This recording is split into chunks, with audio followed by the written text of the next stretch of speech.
Because the ECU is not part of the starter circuit, it must rely on the speed sensor and a drop in battery voltage to identify when the starter engages and rotates the crankshaft.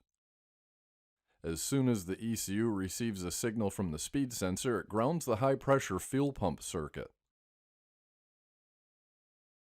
The ECU then grounds the injector and ignition coil circuits to provide fuel and spark.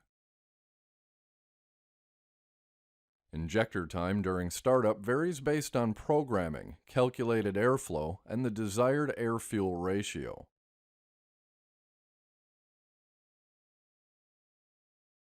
A warm restart happens so quickly that the entire start process cannot be seen at normal video speed.